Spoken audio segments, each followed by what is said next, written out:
Let's close our eyes and give honor to this great God. Father, we thank you that we can come to you, the great creator of all,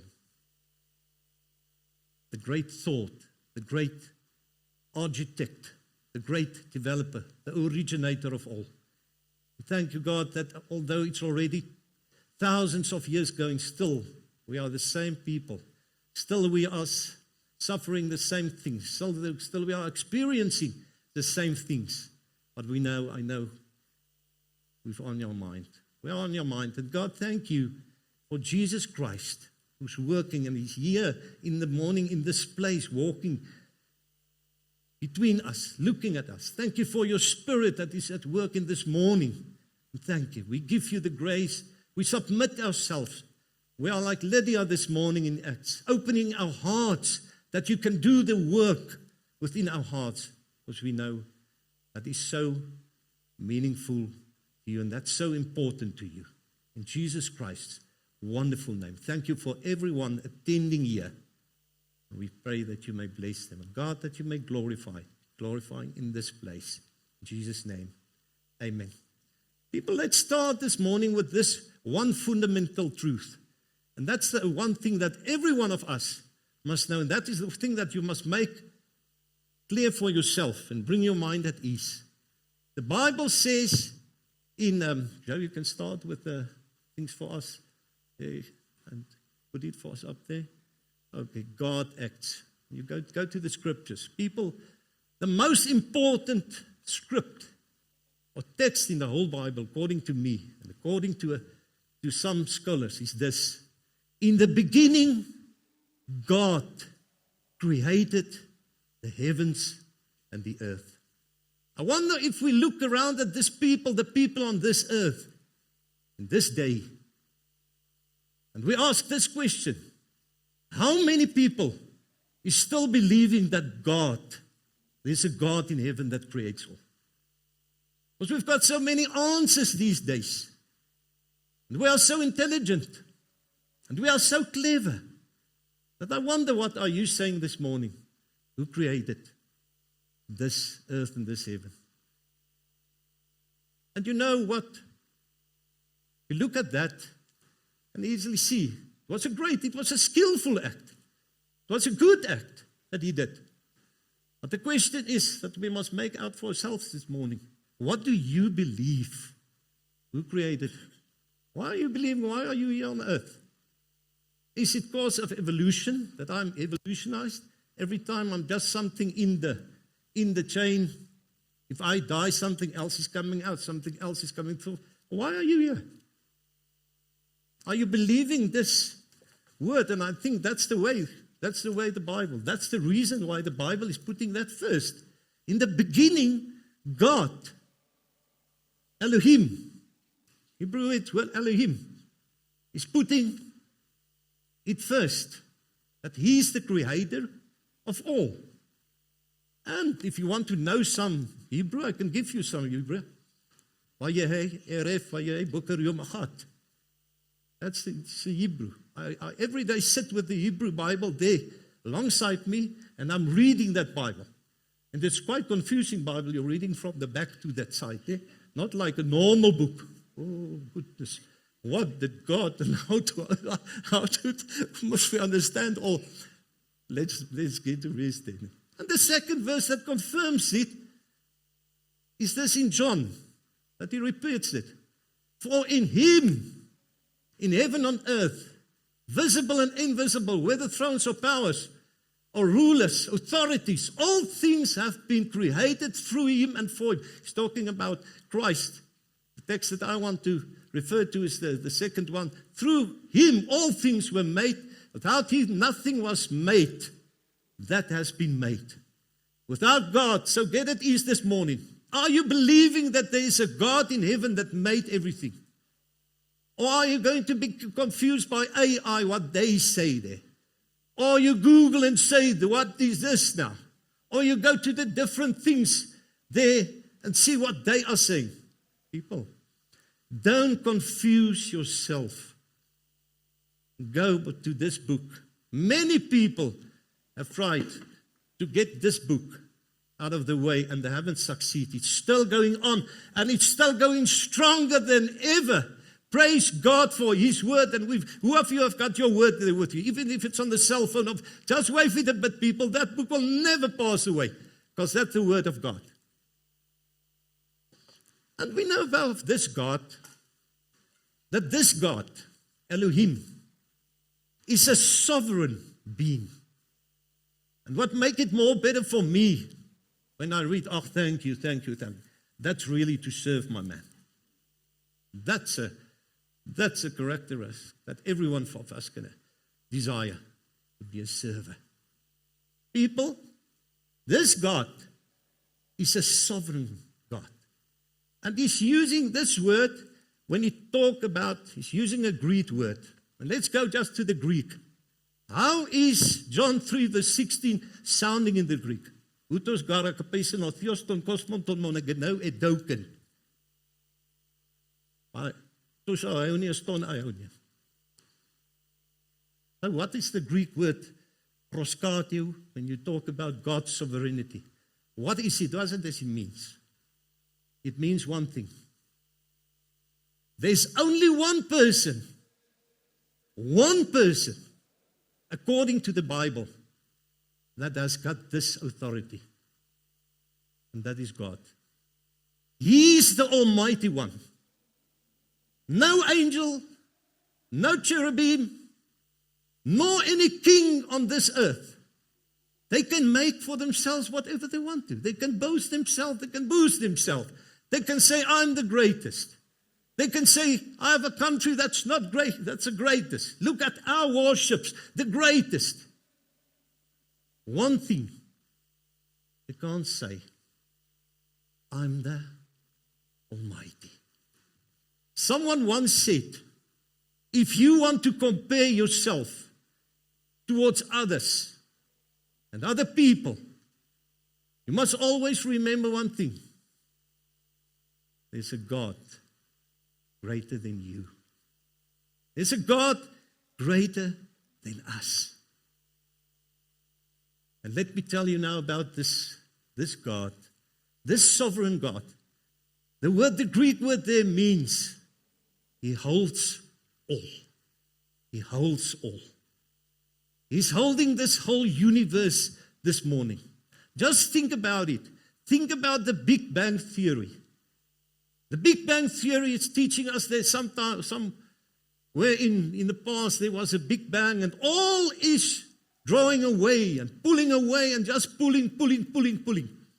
The question that I've got, if it's just pulling, why is it that things is orbiting, like the cosmos orbiting like that, and staying in the same place?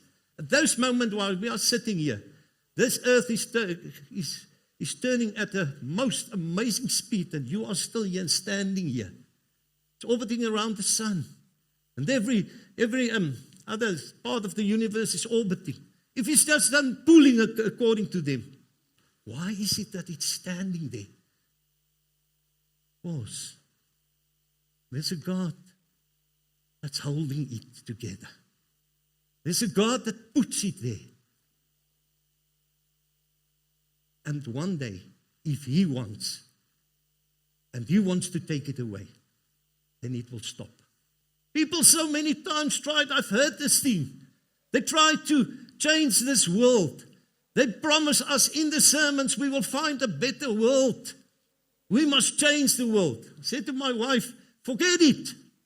They will never be able to change this world because God set certain limits here and you can't go over that. He's preventing it. You can't do anything to death. They try with the science to do things and take death away. They can't take it away. Tomorrow it's about little people dying, older people dying. They're standing there at the funeral. Never.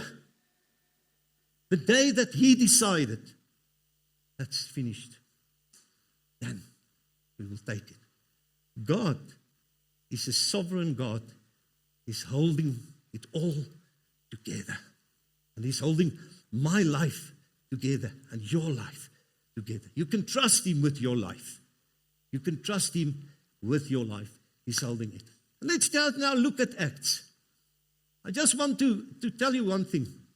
About a few years ago, some of our friends invite us to this play. And I so wish this day I can just show you that video that you can see. They actually made a play in that town. And they took the whole Bible like this. The name of the play was The Unstoppable. And it was about the Apostle Paul. And they took the words just directly.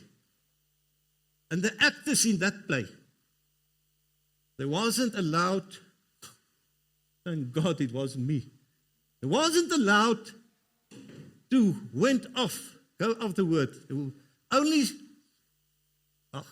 instructed to stay to the word. And here in front of them was MC Schoeman, that well-known writer, Afrikaans writer.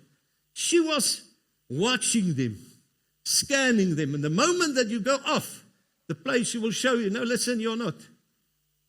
I just know one person who knows the Bible that. Dr. Lemmer du Plessis. If he stands here and you take your Bible there, he don't take his Bible. He knows it out of the head. All is in his head. People.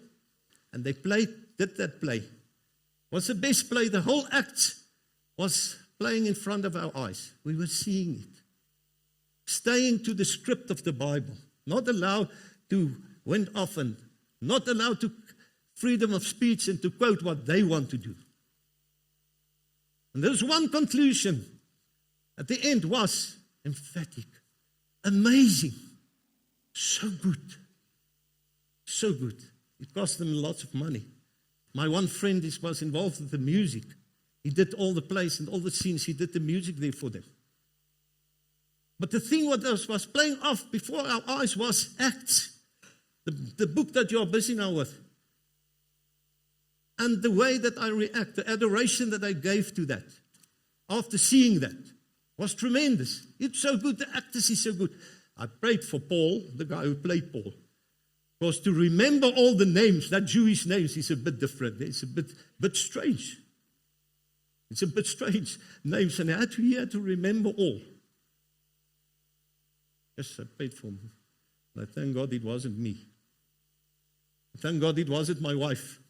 Because if my wife must read the news and she go to this different names, she will wonder, where on the earth is? Are we now on Mars? Are we now on Jupiter? Where are we now? And so, people, at the end, the conclusion that I came to,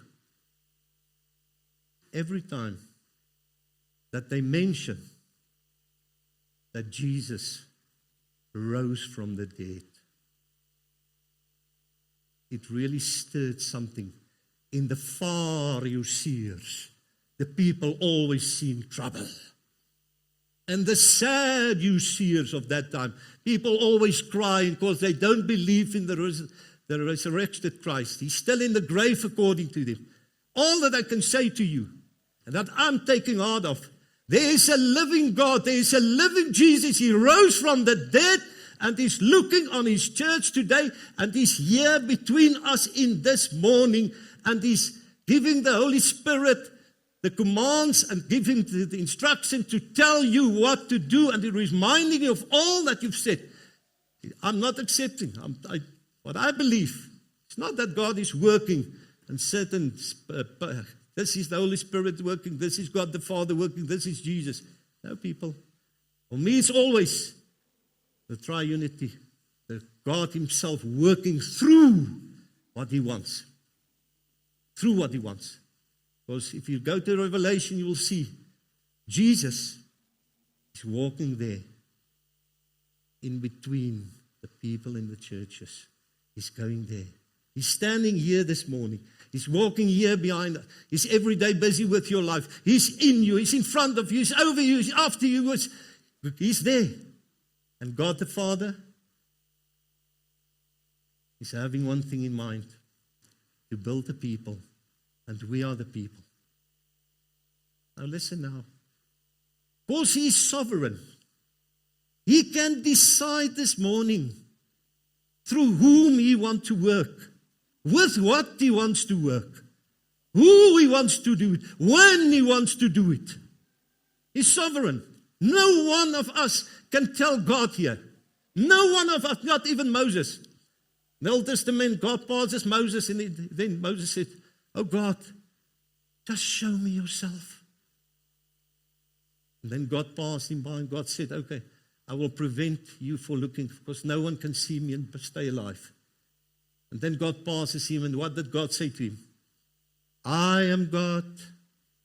I'm the one who decides what I want to do to you, whether I want to give you grace, whether I want to show you something, whether I want to lift you up, whether I want to work with you. I am God." And do you remember when Paul wrote this letter to the people complaining and said to God, "How can we believe you? How can it be that you are telling us, okay, I'm the potter and you are the clay? How can you tell me that to me? So that means you've already decided on me. You are going to hell and you are going to that. How can I?" And what did God tell Paul? What did Paul tell the readers there?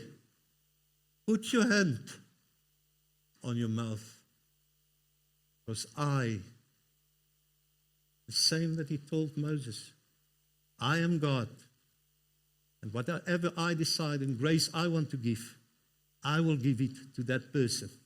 You so many times we are thinking that we are in command of God. We've got this huge authority and this huge exousia, and authority and type of kingship. We are Christians. We can just command and say whatever. And if we say this to God, then God must jump around and he must do that. And if we want to say this sick must be healed, then we think God must listen to us. We are in command of him. People. Church, put your hand on your mouth. God is sovereign. And if he decides, he will do it. The most successful person of us can be the one who knows the perfect will of God about something. The most successful Christian can be the one who knows the perfect will of God in circumstances. Do you always know the perfect will of God in every circumstance? Do you always know what's going to happen tomorrow? Do you know what's going to happen next year? There's one thing that I read in the Bible. If it's going good with you, thank God. If it's going not so good, then God allowed things. Just remember, you're not knowing the future. God is the only one who knows the future. Not so long ago, there was this thing about the rapture. And in this church, there's this morning different views on the rapture. Even in my own theological training, there's differences, and people differ about that. Remember what people said? I remember that word so good. Today, the door of God is closing on South Africa, on the world. His grace is over. I thought by myself, oh my God, what are you saying? Go and get your theological knowledge. Go and get it right. Then you will talk. Then you will be able to not talk any. Let me stop it there. People, we don't know. We don't know. God himself is the only one who decides on everything. He decides who he's going to use. He can use an animal, like the donkey of Biliam. He can use a demon, like in the case of Saul. He can use a fish, like in the case of Jonah. The fish swallowed Jonah. He can use a fish, like in the mouth of the fish in the New Testament. Jesus found this coin and he said, go and do these things with this coin. He can use nature. He can use people. He can use women. He can use this guy. He can use little children. He can use everything. He's sovereign. And what did he decide to use here in Acts? Right. I'm going to move through my spirit. I'm going to move through my spirit. I will do these things through my Spirit. And that is one thing that you will always see. How important is the Holy Spirit in God's work? It's His Spirit, because it's the only person that knows God inside, knows everything about it. Your heart is the only one that really knows you. People can see you, but no one really.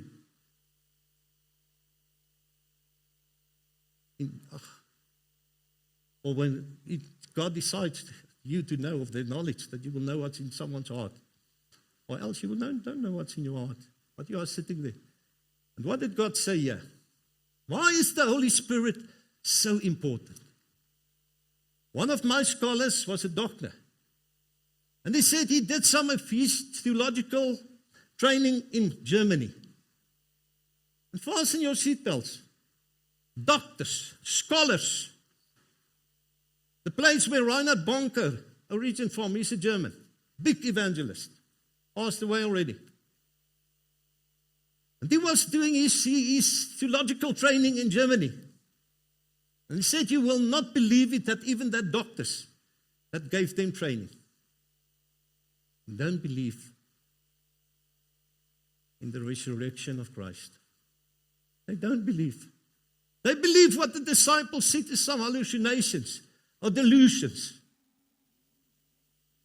And it was confusing to him, because he knows the truth in his heart that Jesus rose from the dead. And he asked and he prayed, God, what must I answer this doctors? What must I answer this wise man? What must I answer this scholars? What must I answer this well-studied guys?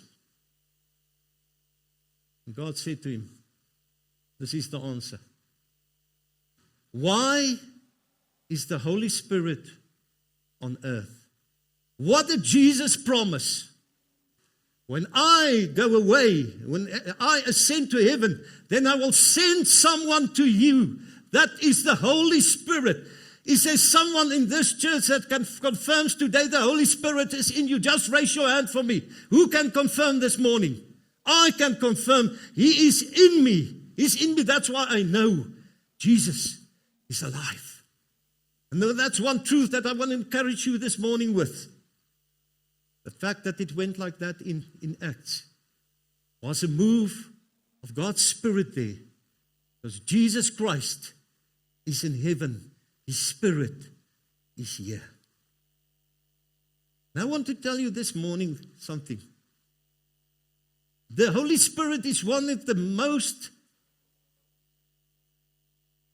of the persons that we don't understand. He's a mysterious person. But that's not strange. What did Jesus say in John to John to Nicodemus? He said to him, listen, he's talking about the rebirth of men. And he said to them, listen, the Spirit is doing the rebirth of the spiritual man inside. That's a rebirth. That man must be rebirthed. And he must be starting to live. Your spirit inside is the inner man. And he said to him, but he also said these words. Listen, the Spirit works whoever He wants. It's like the wind. Does any one of you know where the wind is coming from? You just see the wind. Does any one of you knows where the wind is going to? We just see it and hear it. Said that's the same with the Spirit. It's working just like this. You see it, you see the work, and you hear Him work, but you don't know where. It's a mysterious guy. It's mysterious. All that I can tell you, that night when I came to the Lord, it was at a youth function. And I always went to the church, but I don't know to go for the right reasons. I was going there, I was young, and in Afrikaans they call it the storm en drang tydperk. You storm it all and you And I was there for the girls. That's why I was at the youth, not for anything else. And I was some of them that was so beautiful. Yes, it makes my legs look like this. But don't show them. If they look to you, look away. Oh, no, what is that now? Don't worry, what's the fear in my eyes? I was there. But I know after that night, and that leader was talking to me, what are you looking for in life? And now he took me. Never have I thought in my wildest dreams that night, my whole life would be changed by a person called the Holy Spirit. And that Spirit is in this church. And this morning when we sang, I've experienced the coolness of the Holy Spirit. He's here this morning. At that night, he was there with us in that little room. Not a big congregation like this. The Holy Spirit don't need big congregations. It's the same Spirit that are here today. It's the same Spirit that's on the missionary field. It's the same Spirit that's there in your house. It's the same Spirit that's there in your work. You don't need that. It's God. At night, I knelt before God and I asked Him, that night I repent. And I said to God, God, do with me what you want to do with me. Oh goodness. Beware what you told God, what you give to Him. Because now for 27 years, we are now evangelists. And we are running around in this whole country because I said to God, God, wherever you want to go, I will go. We had a television program on Kruiskyk. It was an Afrikaans program. And the presenter of that program was Roy Strauss. I don't know whether you have heard of Roy Strauss. And that day he was talking to us. And you know what he did? He said to the people, to the viewers, yes, it was me and my wife sitting there. Yes, two people. The wheels of their car is around. Just call them. They will go everywhere that you want them to call them. Goodness me, the telephone started to ring. And they invite us from Johannesburg to Richards Bay, to Grootbrak, to Namibia, to right through the country. That's the way. Beware what you are telling God. He will take you at heart and He will do for you. And that will save you. Are able to bear with it. And now we are busy with that work. Where did it all start? That day. But the bigger thing that happened that day, I was reborn. I can't tell you how it happened. The Spirit worked. The word of the Holy Spirit is mysterious. All I can tell you, it happened and there's a rebirth in my spirit and I'm alive to God and I'm willing to go wherever He wants to and I'm willing to do whatever He wants to and I'm willing to be obedient and I submit to Him. Thank God I'm there to obey Him. That's the work of the Spirit. And that, in Acts, He's working there. And why is it so important that the Holy Spirit, oh goodness people, we will have to do this sermon in a series. I'm not finishing even with half the first page, and there's already another 6 pages to do for you today. So I will excuse you. Vanessa must phone me another day to come, and then we go on with this. Or else, if you are willing, you can sit another 3 hours. Listen to this story. Okay, why is it so important that the Holy Spirit is doing? Why is He so important? Because in Revelation, this word is standing. Go and see the 7 churches in Revelation. And go and see what words is repeatedly being used with every assembly, even with this assembly. The words, He that will keep on to be victorious. You that will hold on to God and hold on to God and hold on to God and hold on to God. You will receive this remunerations that Revelation is talking about. But there's another word that's been used there. Listen to this word. He said to the assembly, and he said to this assembly today, and you that is here in this word, he said, listen to the Spirit. Listen to the Spirit. And here's some mysterious thing coming from, because I wasn't able to make this thing clear for myself. I'm a theologian, and we are sorting out things. In our study, they bring, that time we did our study, they bring you this script, this chapter, out of the Greek language, and they put it for you here. And they said, okay, do your study out of it. Write for us down what we're asking you out of the Greek. And we are doing this sort of things, and I try to make this clear with me. Why is it so? What is happening in heaven? And I'm quite sure that I'm right. I'm right. I'm sure that God, the Father of Abba Father, is saying to Jesus, and Jesus is saying to the Spirit, do this. Because Jesus said, all that I've heard from the Father, that is what I'm doing. All that I heard. And when he promised about the Holy Spirit coming, he said, everything that I've heard from the Father, that I will remind you of, and that will bring for you. And the Spirit will hear, and everything that the Spirit hear from Jesus, he's telling us. It's an interaction between, I don't know how people, there's plenty of things they can't sort out in theological. They can't sort out perhaps the triunity of God. They can't sort out precisely this thing and this thing. But I tell you what I believe. I believe there's someone, God the Father, you are in his mind the moment that you create people. You are on his mind, where is he going to? And he sent Christ. And listen, he's telling. They are working so together. That's why I'm saying we can never divide the three. Say this one is now working, this one is now working, this one. They're always working together. Always. It's one God working together through the Son or through his Spirit. And then through his people. He's working. So get in your heart, be at ease with that. Don't allow agitations and saying, oh, this thing is repelling me now. This thing is propelling me. I'm sitting with agitations, I don't know about this. And people, that's the one thing. And then it goes on, why the Holy Spirit is important.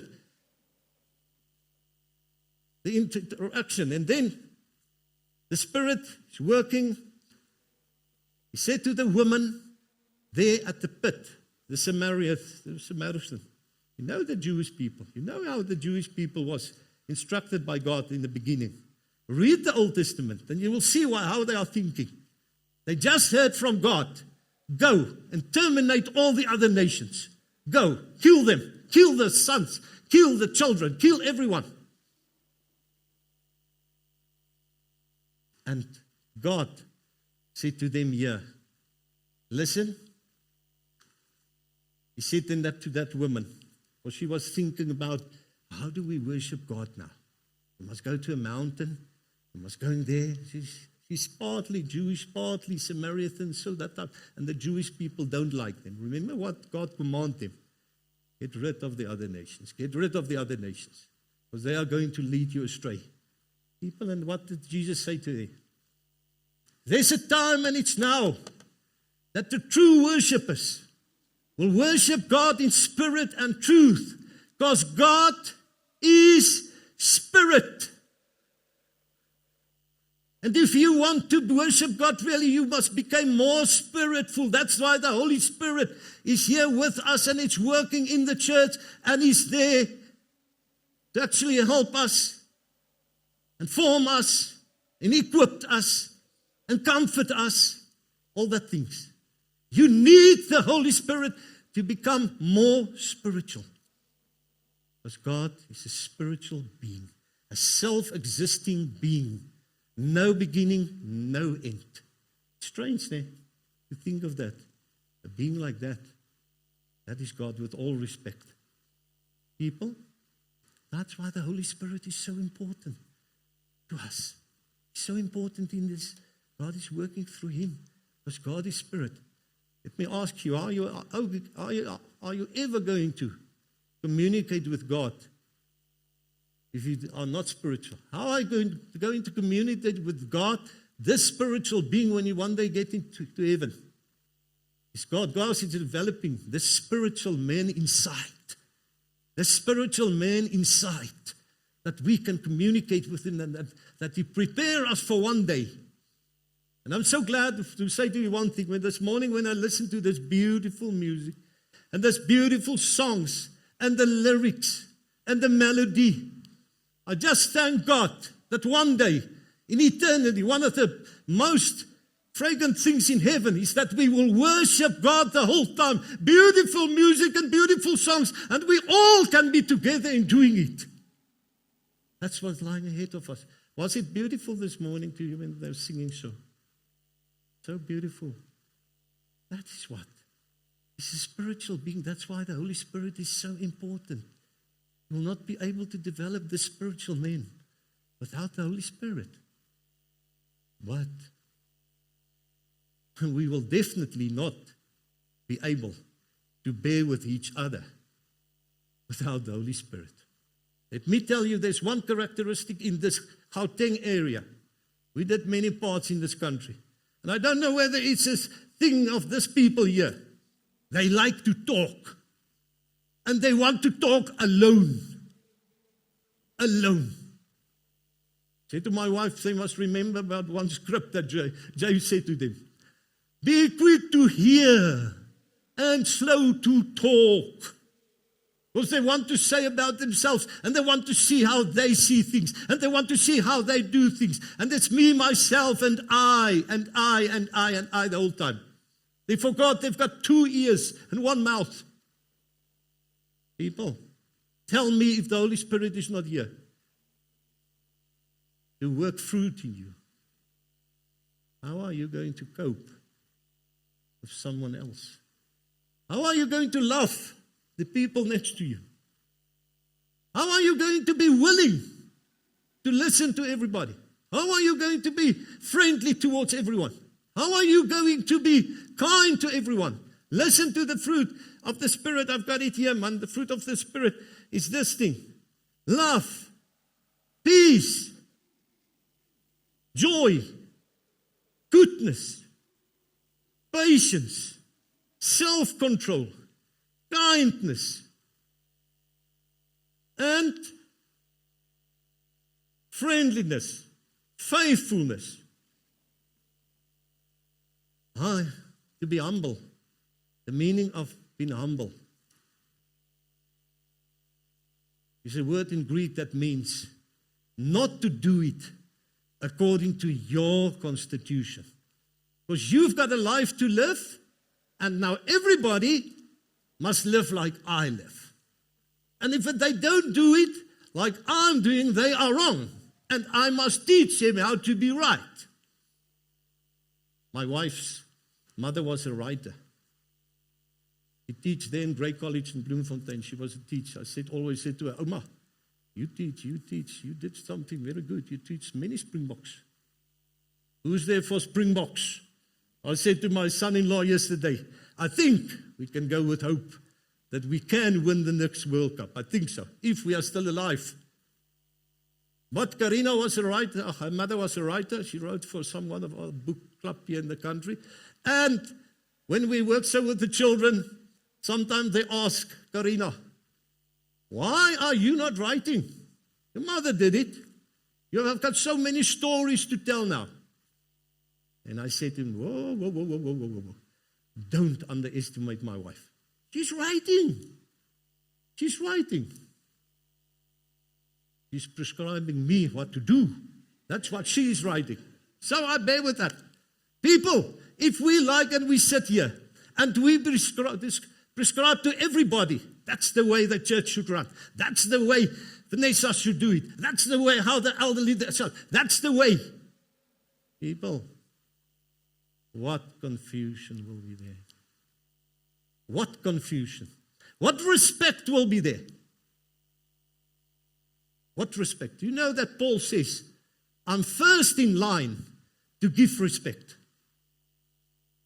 If you never listen to anyone, and you overrule anyone, and you just talk and talk and talk and talk, what then? What is going to happen? Then you will see what God means actually, that we should listen. You'll see what sort of confusion we can talk. And we are not willing. That is what it means to be humble. Be willing to say, okay, man, you've also got a place. And I'm willing to submit and bend a bit down, make myself a bit thinner, not so wide.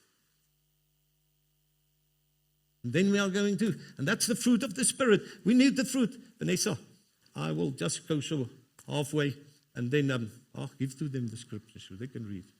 I just want to, because if I start out of this morning, it's a book that I wrote on healing, God and my health.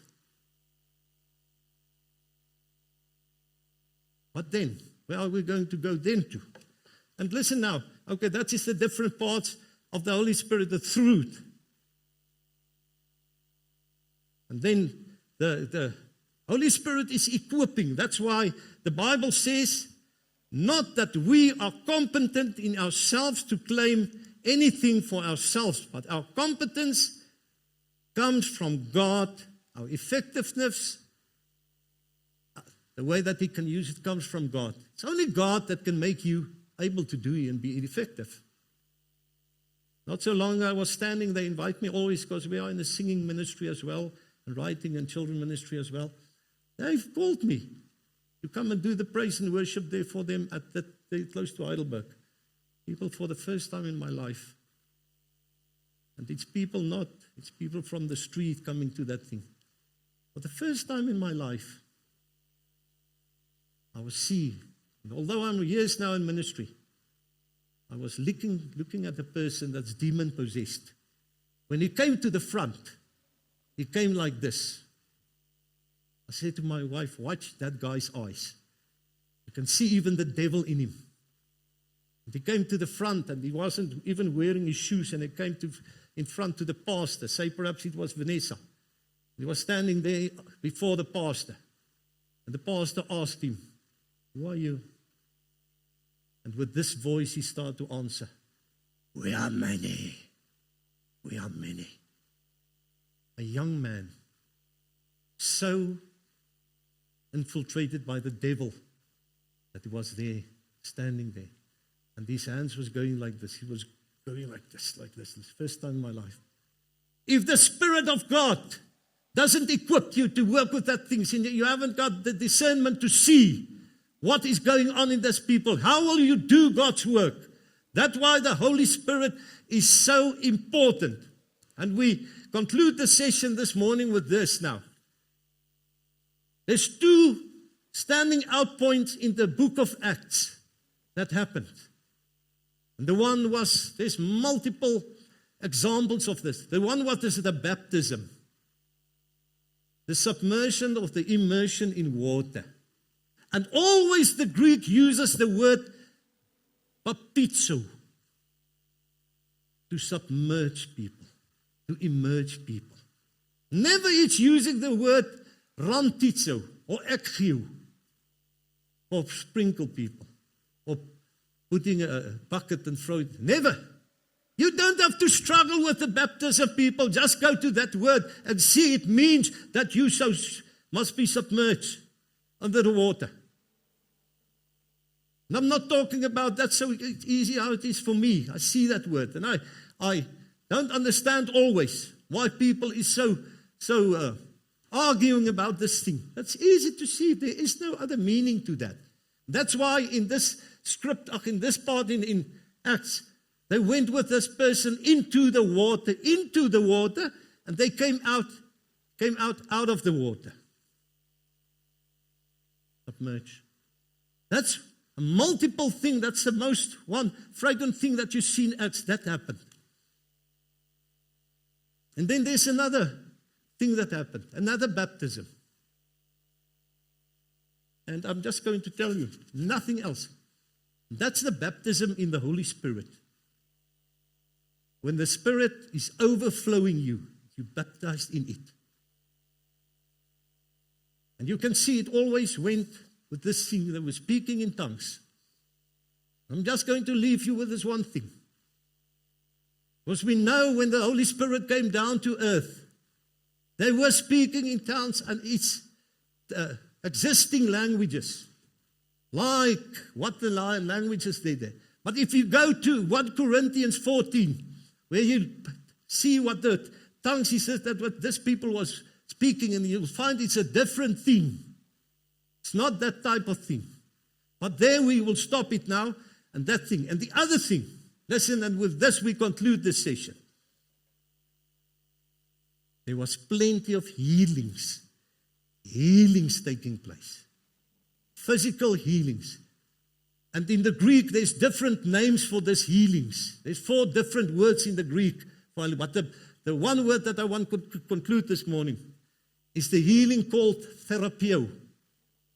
And from that derives the word therapiet, or sport therapiet, or the word ophthalmos that you do with your eyes. That's all deriving from the Greek language, the terms. That's why I just want to mention this one, therapio. And that is so necessary for the church. So necessary for the assembly here. Listen what? The word therapio not only mean that we went to this person and we put hands on that person and we pray for him. And we anoint him with oil and so. The word therapio means you render a service to that person and you give him perhaps something. And you heal him with your words and with your actions. The church of God shouldn't tear each other apart. We are here to heal each other. And I'm asking you today, what does it help to scandalize about someone? What does it help to swear to someone? What does it help to disrespect other members in the church? What does it help? Are you therapeuting? Are you healing someone? People, that's how important it is. When the word therapeo is using in the Bible, it's not even in connection with miracles. It's a thing that you render service to him and you take care of him. That's the caretaking. What does it help to go and talk about other members behind their back and tell them that one is doing this and that one is doing this? We are there to comfort each other. To comfort it. Then you are doing this task in the church. And there is a thing like healing in God, do miracles. My wife has been healed miraculously of cancer. The woman, she can testify to you. Miraculously. There is miracles that happens. And I want to conclude this morning. People is talking about all the things that's sort of scaring to the world today. Let me tell you one thing is very much scary. Very much, and that's the thing that we are busy now with young people in this country. When we present, we do our things in the form of a show. And we do characters and do that thing. At the end of the show, when we are finished with it, there's a computer coming onto the stage. Because we are living in the computer revolution time now. And unfortunately, no one of us has been excluded. You can't do your bank this day without computers. It's your GPS. It's your movies. It's your sport. It's everything. Like someone said, it's a golden calf that we are busy with. People, that is the thing we are busy now with. And that's one thing that we must be really aware of. And then there's one other thing. Let me just see it. With this I conclude.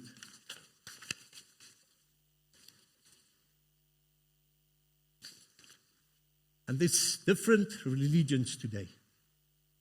And one of the greatest religions, and we are so easily talking about them, is a religion called I don't want to go to in religions. Perhaps there's some people that's going to be sensitive about that. But you know what? I can just tell you. When I was in the East Rand, we normally had this gatherings together, then they give us some training there. And that's to keep our ordination going, because I'm an ordained pastor. And there came this doctor from Northern Africa. He's working between this people that's not Christian. They've got their own. And they don't recognize Jesus as living and risen. But he said one thing. And I asked him, how is this people succeeding in winning Christians over to their because I'm not used to that. They are our missionary object. We go to that people and we try to win them over to Christ. How are they winning us? They said, through money. They said, I want to comfort you today with this. If we pray for them, and God do the miracles between them, then they stream forward to God. Because their God can't do the miracles that your God can do. We sang it this morning, your God is a miracle worker. That's the truth. We serve a miracle working God, and if I only can comfort you with this world, there are people, our God is on top. Serve Him and glorify His name. We are their church, and don't tear each other apart. Build each other up. Everyone is welcome. You are so welcome in this church this morning, because God loves you all. And He gave Himself for you people, and He gave Himself for me. And He's working through His Spirit. And Jesus Christ is alive. He's walking in this church, and He's looking at everyone with you. And He's there for you. Let's close. Father, we thank you. We acknowledge you. And God, it took a bit longer this morning, but I sharing your truth, the way that I see things. And we are different minds here, oh God, but we've got one Spirit. Help us that we will not live according to our own constitution, but we will live according to the constitution of God in our hearts, and that we'll love each other. We will go out and lift each other up. God, be glorified in our midst. And may people know this morning, our God is great. Our God is good. He's a miracle worker. And I'm one of the biggest miracles in His hand. And there's people sitting here this morning that can say, I'm a miracle out of God's hand. The work that He is doing in me is everlasting. We thank you therefore in Jesus Christ's wonderful name. Amen.